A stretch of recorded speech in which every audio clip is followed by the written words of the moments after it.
तक भगवान श्री कृष्ण की जो भी उनको दिख रहा था उनका वर्णन किया अर्जुन ने, और उनकी वंदना भी किया।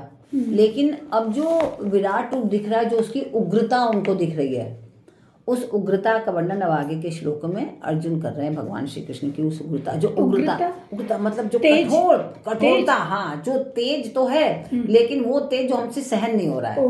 जैसे एक सूर्य उदित हो रहा है, उस समय का सूर्य का तेज, और 2 मई के महीने की ज्येष्ठ मास की दोपहर की 2 बजे की धूप का तेज बोलेंगे जिसको, हाँ, तो वो तेज जो उसमें उग्रता है, तेज हाँ, वो तेज में ना, वो तेज में सहन नहीं कर सकते ऐसा तेज। अगर आप खड़े हो तो आपको कोई ना कोई बीमारी हो जाएगी, बदन झुलस जाएगा आपका, ऐसा तेज, तो उसको बोलेंगे उग्रता, उग्र तेज, उग्रता। तो भगवान की उग्रता का प्रभाव और उनकी सामर्थ्य का वर्णन अर्जुन जो है कर रहे हैं 19वें श्लोक में 11वें अध्याय के।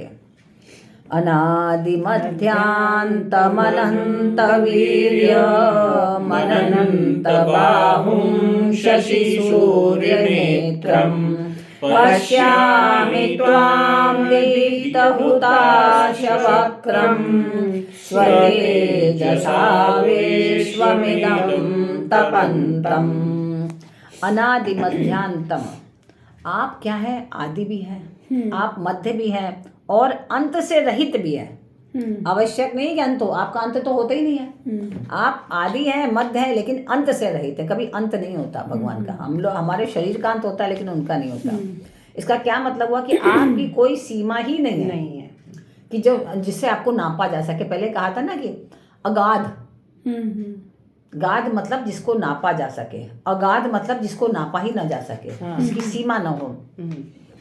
तो अर्जुन कह रहे हैं कि आपकी कोई सीमा ही नहीं है, अंत ही नहीं है। तो इस प्रकार जो है आप देश काल आदि किसी की भी सीमा से आधार पर आपको हम नहीं नाप सकते कि इतना देश, जिसे कहते हैं ना, इतना भारत इतना बड़ा है, या चीन इतना बड़ा है, या पाकिस्तान इतना बड़ा है। एक सीमा है उनकी, इसको देख के हम कह रहे हैं, लेकिन आपकी कोई भी सीमा नहीं है। अनंत वीर्यम, आप में अपार पराक्रम है। क्योंकि अर्जुन देख रहे हैं उनके शरीर को, उनको चारों तरफ वही सब कुछ दिख रहा है, तो वो एकदम खुद में, जैसे एक छोटा बच्चा है ना, उसको कोई ऐसी बहुत बड़ी चीज़ दिखा दो तो घबरा जाता है, तो उनकी वो स्थिति हो रही है। आप में अपार पराक्रम दिख रहा है, सामर्थ्य दिख रही है, और आपका इतना बल और तेज, सभी कुछ आपका इतना अनंत दिख रहा है कि लग रहा है कि आप अनंत, असीम और महान शक्तिशाली हैं आप। और अनंत बाहु, आपकी कितनी बाहुएं हैं और कितनी बाहें आपकी, इसकी कोई गिनती नहीं है। क्योंकि अलग अलग रूपों में दिख रहे हैं वो, है ना। शिव के रूप में भी दिख रहे हैं, ब्रह्मा के रूप में भी दिख रहे हैं, विष्णु के रूप में भी दिख रहे हैं, और पता नहीं कितनी देवी देवताओं के किसी के रूप में वो दिख रहे हैं। तो आप अनंत भुजाओं वाले हैं, जिनकी एक नहीं अनंत भुजाएं हैं। मैं देख के ही परेशान हो रहा हूँ। शशि सूर्य नेत्रम, और संसार मात्र को प्रकाशित करने वाले जो चंद्रमा और सूर्य है, क्योंकि इस पृथ्वी को प्रकाशित तो वही करते हैं, सूर्य और चंद्रमा। तो ऐसे लग रहा है वे आपके नेत्र हैं, वो सूर्य चंद्रमा नहीं है, वो आपके नेत्र हैं। इसलिए संसार मात्र को आपसे ही प्रकाश मिल रहा है, कोई और नहीं प्रकाशित कर रहा है।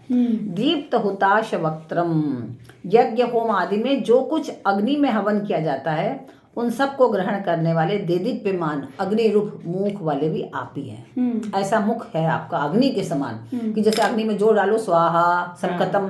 तो ऐसे ही लग रहा है आपके मुख में जो भी जा रहा है, क्योंकि देख रहे हैं कि जितने भी जीव हैं सब भगवान के मुंह के अंदर जा रहे हैं, और भगवान का मुंह ऐसे फटा हुआ है, उसमें से अग्नि से निकल रही है, तो उसी में से जा रहे हैं, उधर से निकल रहे हैं, उधर से आ रहे हैं। तो वो देख के घबरा रहा है कि ये क्या हो रहा है।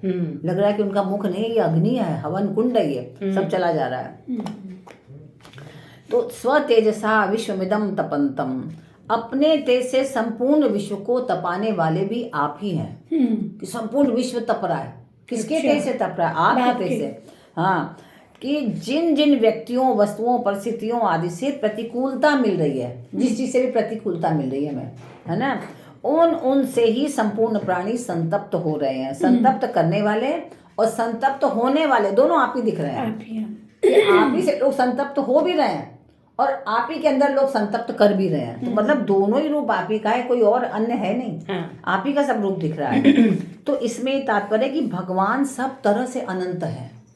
हमें लग रहा है ना कोई गलत कर रहा है तो बहुत दुष्ट है, ये है, ये भी उन्हीं का ही एक अंग है, उनका ही ये रूप है, अलग नहीं है। जैसे हमने उस दिन आप लोग को बताया था ना कि आप देखिए कि अगर हमें कोई व्यक्ति खराब व्यवहार कर रहा है, वही व्यक्ति दूसरे के संग तो बहुत अच्छा कर रहा है, तो इसका मतलब उस व्यक्ति में खराबी नहीं है, हमारे कर्म ऐसे हैं, प्रारब्ध के कर्म, और हमारे जो ग्रह से प्रतिलक्षित होते हैं कि वो संबंध जो होगा हमारे लिए कटु होगा। क्यों कटु होगा? अब जैसे बहुत सारे, अगर हम ज्योतिष की दृष्टि से चर्चा करें तो ज्योतिष में अगर किसी का सूर्य नीच की स्थिति में है तो कभी भी उसको पिता से बहुत अच्छा व्यवहार नहीं प्राप्त हो पाएगा। अच्छा। और इतना ही नहीं, पिता तुल्य कोई भी पुरुष होगा उससे उसको अच्छा रिजल्ट नहीं मिलेगा कभी भी व्यवहार में। क्यों? भले वो कितना अच्छा हो। कारण क्या है? क्योंकि वो सूर्य प्रतिलक्षित कर रहा है कि तुमने पूर्व जन्म में अपने पिता तुल्य या पिता से कभी सद्व्यवहार नहीं किया, दुर्व्यवहार किया या उनकी अवहेलना किया या अपमान किया, इसलिए ये ग्रह की ऐसी स्थिति जो तुमको ऐसा मिलेगा ही संसार में। तो वैसा ही मिलता है। तो क्या है? तो सब कुछ वही है। हम ऐसा विचार कर रहे हैं, हम ऐसा सोचते हैं कि मेरे संग ऐसा हो रहा है, मेरे साथ नहीं, मेरे कर्मों के कारण ऐसा हो रहा है। वो तो सही है क्योंकि उसमें भी परमात्मा का ही वास है। यस, वो गलत नहीं है क्योंकि उसमें भी वही है, अलग नहीं है। संहार करता भी और जिसका संहार हो रहा है वो भी, दोनों आप ही हैं। आपसे अलग कुछ भी नहीं है संसार में। तो तपाने वाला भी और तपने वाला भी दोनों ही भगवान के स्वरूप है, कोई भी अलग नहीं है, ऐसा अर्जुन बता रहे हैं।